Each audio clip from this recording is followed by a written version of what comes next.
This is Real News Media TV, coverage you can trust. Please like, share, subscribe, and hit the notification bell. Select all for daily news updates. Many still ignorant of provisions of Sexual Harassment Act, says union leader. President of the Jamaica Confederation of Trade Unions, Helen Davis White, has asserted that many ordinary Jamaicans are ignorant of the provisions of soon-to-be implemented sexual harassment laws, and extensive public education will be needed. At the weekend, Gender Affairs Minister Olivia Grange urged organizations to get ready for the implementation of the sexual harassment law. Under the law, workplaces and institutions are required to issue sexual harassment policies and bring those policies to the attention of workers. But Mrs. Davis White maintains that many are unaware that the law applies to settings outside of the workplace, citing the tenant-landlord relationship as one that is covered by its provisions as well. It was therefore very important to thoroughly engage the people of the country in a program of public education on these provisions, she stressed, so that they will be prepared for everything that will flow from the Act once it is implemented. Ms. Grange has observed that workplaces and institutions will have 12 months from the implementation date of the law to put their policies in place, but a date for implementation has not yet been announced. The minister has said she is awaiting the completion of the administrative arrangements for establishment of the Sexual Harassment Tribunal and the Sexual Harassment Unit before announcing the implementation date. Government urged to use pandemic data to guide the violence reduction effort in schools. Executive Director of the nonprofit group Children First, Claudette Richardson Pius, is urging the authorities to use data on children who were significantly affected by the COVID-19 pandemic to implement programs aimed at reducing violence in schools. She is arguing that there is enough information available in public and privately run entities to facilitate a comprehensive plan to be crafted. Her opinion is based on several violent incidents involving students since the resumption of face-to-face teaching. Mrs. Richardson Pius told the news that her organization has been interfacing with the young persons, and she's of the view that the 2 years away from school has had a negative impact on many of them. She wants churches, school administrators, and government agencies to work more closely in implementing violence prevention and peace building in schools. She pointed as well to opportunities which were missed during the reintroduction of face-to-face learning, with life skills training being a key ingredient which she contends would have made a difference. Calls for unity in the PNP.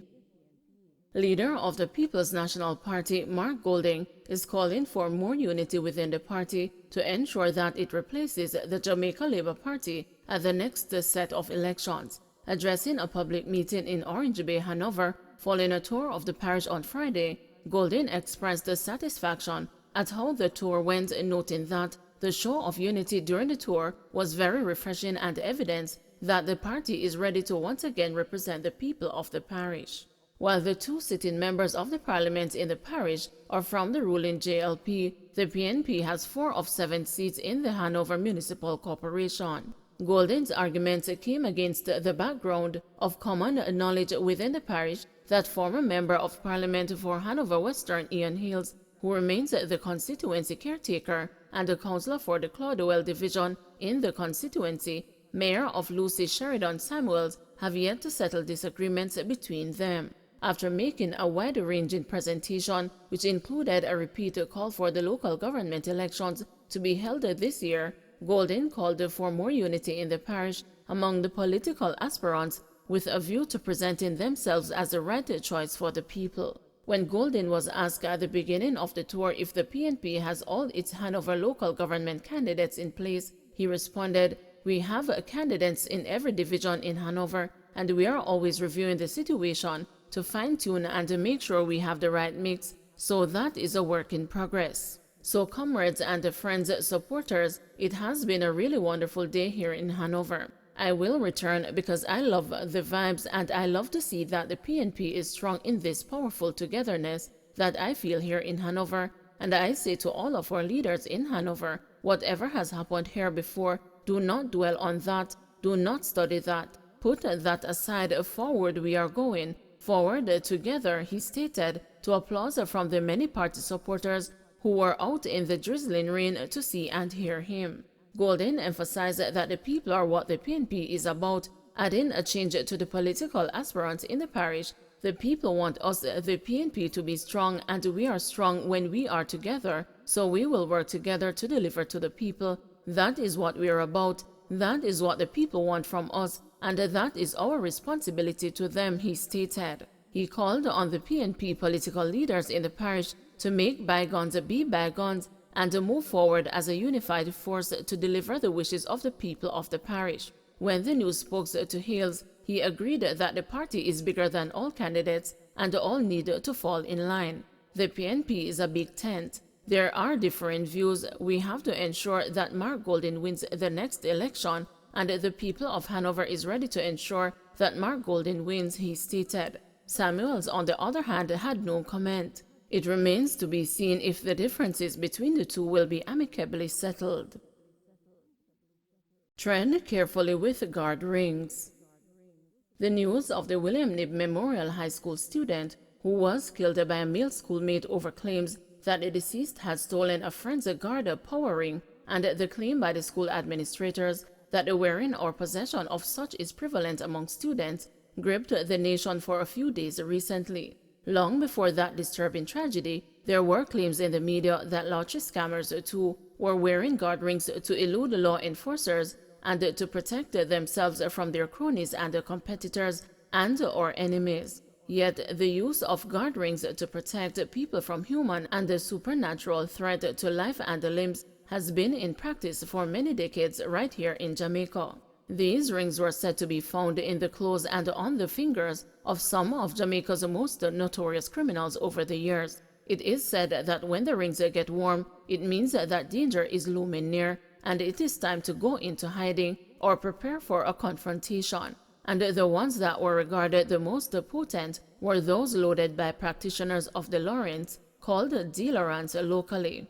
The De Lawrence Company was founded by L.W. De Lawrence in Chicago, Illinois, in the 1900s. De Lawrence was a pioneer in the business of supplying magical and occult items by mail order. He was a successful businessman, teacher, author, and a publisher. His magical and occult products were regarded as very effective, more powerful than the others, and the use of such became associated with voodoo, obeah, witchcraft, black magic, white magic, juju, etc. Central to these practices is a spirit or duppy, demon, ghost, that supernatural entity that carries out the job to be done. It is said to be instructed by the practitioners who perform all sorts of ritual so that the orders are successfully carried out.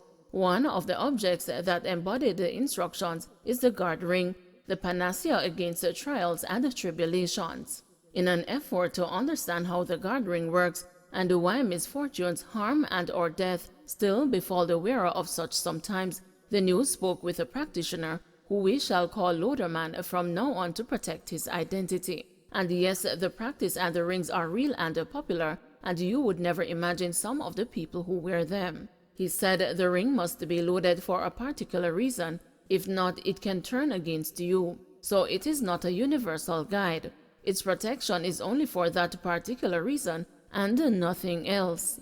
In essence, if it is for protection from the police and the law, you are not protected from your friends and cronies who might deceive you. You have to know what you are protecting yourself from. Guard ring don't protect you from robbing people. That can't guard them from the De Lawrence mystical order unless them have a Mr. De Lawrence ring.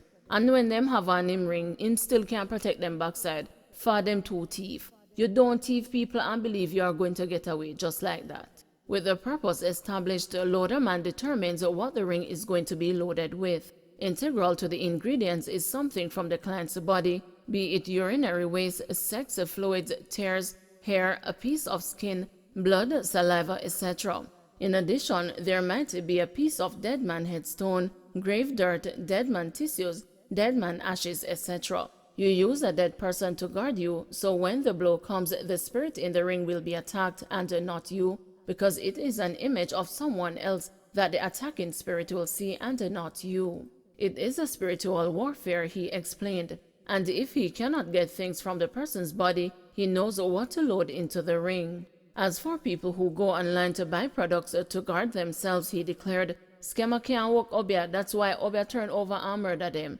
Go online and buy things and a carry on, but it's not so it go. There are many things that people don't know, and them take up things upon themselves and them dead out like fowl. The Lawrence a broke them blasted neck." He continued, "Them are going to the 6th and 7th book of Moses go find seal, or the books of seals. If you read it clearly, it asks for what you want. It tells you what time to do what. If you get a seal and it's a blood seal, every full moon you have to ensure that you pour blood upon the ring, or you get knocked." He referenced a man who was seen in an online video drinking blood from the head of a goat. The man was allegedly shot and killed not long after. Loderman said the man should have never drunk the blood. It should have been spilled on the ground, after which it should have been covered with the soil so that it could not be tracked back to the drinker. Don't forget to like, share, subscribe, and hit the notification bell. Select all for daily news updates.